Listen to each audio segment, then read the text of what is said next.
दूसरा महायान, तीसरा वज्रयान। तो बौद्ध संप्रदाय का विभाजन 3 हिस्सों में हुआ, हीनयान, महायान और वज्रयान। तो पहले हीनयान के बारे में जानते हैं। हीनयान का अर्थ है लघु चक्र। हीनयान का अर्थ है लघु चक्र। हीनयान का अर्थ है क्या? लघु चक्र। ये लोग बुद्ध की मूल शिक्षाओं में आस्था रखते थे, यानी बुद्ध की जो मूल शिक्षा था इस पर आस्था रखते थे। अष्टांगिक मार्ग में इसका विश्वास था, अष्टांगिक मार्ग में विश्वास रखते थे। मूर्ति पूजा में उनका विश्वास नहीं था, मूर्ति पूजा में विश्वास नहीं रखते थे। और हीनयान धर्म का संरक्षक सम्राट अशोक था। हीनयान धर्म का जो संरक्षक था सम्राट अशोक था। इनकी पुस्तकें पाली थी, इनकी जो पुस्तक लिखा था पाली थी। भाषा धर्म, इसकी भाषा धर्म थी। और लिपि की यदि बात करें, 2 लिपि थी, एक ब्राह्मी और एक खरोष्टी, ये 2 लिपियां थी। जिसका ब्रह्म भाषा का प्रचार के लिए अपने पुत्र और पुत्री को श्रीलंका के में भेजा था, श्रीलंका तक पहुंचाया है ना, ताकि अपनी भाषा का प्रचार हो सके, है ना। इन दोनों अपने पुत्र पुत्री को अशोक ने भेजा था, अशोक ने अपने पुत्र पुत्री को भेजा था। तो इस प्रकार अपने हीनयान के बारे में जाना। अब महायान के बारे में जानते हैं। महायान यदि बात करें, महायान की बात, महायान का अर्थ है मोक्ष, मोक्ष का महाचक्र। महायान का अर्थ है मोक्ष, मोक्ष का महाचक्र। इन्होंने मूल बुद्ध शिक्षाओं में कुछ परिवर्तन किया। इसमें जो मूल बुद्ध की जो मूल शिक्षा था उन शिक्षाओं में बदलाव किया। इनकी धार्मिक पुस्तकें संस्कृत में लिखी गई, है। इसकी जो धार्मिक जितनी पुस्तक था सब संस्कृत में इसकी लिखी गई। जैसे इसकी पुस्तक पाली में लिखी गई, इसकी पुस्तक संस्कृत में लिखी गई। इसका अंतर भी आप कर सकते हैं हीनयान और महायान में। इनकी धार्मिक पुस्तकें संस्कृत में लिखी गई। इन्होंने मूर्ति पूजा आरंभ की, इसने मूर्ति पूजा आरंभ किया, इसने मूर्ति पूजा आरंभ नहीं किया। बुद्ध की भी मूर्तियां बनाकर उन्हें पूजा गया, इसमें महात्मा बुद्ध की मूर्ति बनाया गया और उसका पूजा किया गया। महायान धर्म का संरक्षक सम्राट कनिष्क था। महायान धर्म का संरक्षक जो था कनिष्क था। जैसे इसमें राजा कनिष्क था तो इसमें अशोक था।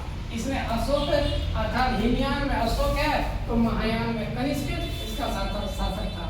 इसका विस्तार उत्तर पश्चिम मध्य एशिया, चीन, जापान, मतलब उत्तर पश्चिम यदि बात करें, उत्तर पश्चिम मध्य एशिया, एशिया के बीच में, चीन में और जापान में, यानी इन सब इलाकों में महायान धर्म का प्रचार प्रसार हुआ।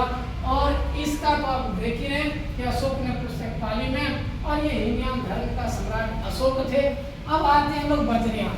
तो वज्रयान क्या था? तो वज्रयान संप्रदाय का उदय 8वीं सदी में बंगाल एवं बिहार में हुआ। ये बंगाल और बिहार में 8वीं सदी में वज्रयान का उदय हुआ।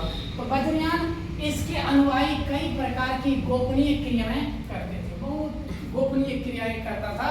ये वज्रयान एक तरह से यदि बात करें, बौद्ध धर्म का सबसे विनाशक कारण यही वज्रयान था। इसमें स्त्रियां मदिरा आवश्यक होती थी। देखिए इसमें स्त्रियां महिलाओं के साथ है ना, और मदिरा पीना है गलत कहीं न कहीं ये था, है ना। स्त्रियां और मदिरा आवश्यक होती थी। इस संप्रदाय में देवियों का महत्व था। इस संप्रदाय में देवी का महत्व विशेष था, जिनमें स्त्रियां एवं मदिरा आवश्यक होती थी। इस संप्रदाय में देवियों का महत्व था, जिन्हें बुद्ध की रानियों के रूप में प्रस्तुत किया गया। अब इसमें क्या कहा गया? बुद्ध की रानी के रूप में प्रस्तुत करने का काम किया गया।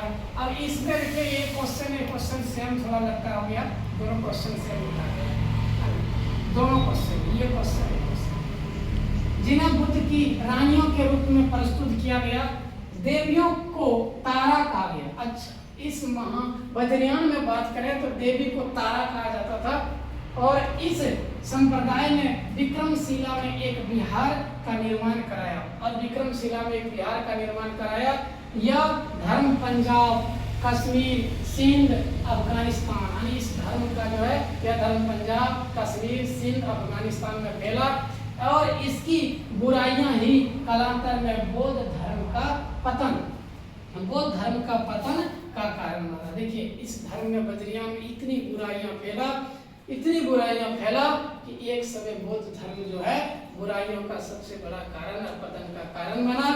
और उधर दक्षिण भारत में वैदिक धर्म की बुराइयों को दूर कर शैव एवं वैष्णव धर्म अस्तित्व में आया। और इस प्रकार यदि बात करें कि वैदिक धर्मों की बुराइयां, एक तरफ वैदिक धर्म की बुराई और बौद्ध धर्म का पतन जो है वज्रयान में इतनी बुराइयां चला कि ये दोनों धर्म जो है हीनयान, महायान और वज्रयान ने पूरा खत्म कर दिया बौद्ध धर्म को। और तब जाके दो धर्म अस्तित्व में आया, एक वैष्णव धर्म और दूसरा धर्म आया शैव धर्म। वैष्णव और शैव धर्म दो धर्म आगे आए, सामने आए। तो इस प्रकार जैसे आप लोग बौद्ध धर्म के बारे में समझा, जाना कि बौद्ध संप्रदाय हीनयान, महायान और वज्रयान तीन भागों में बट गया था। तो इस प्रकार हीनयान में महात्मा बुद्ध के जो उसके ज्ञान थे उसको संकलित करके बताया गया है। इसमें इसको लघु चक्र कहा, इसमें महाचक्र कहा। ये 8वीं शताब्दी में बंगाल और बिहार में प्रचार प्रसार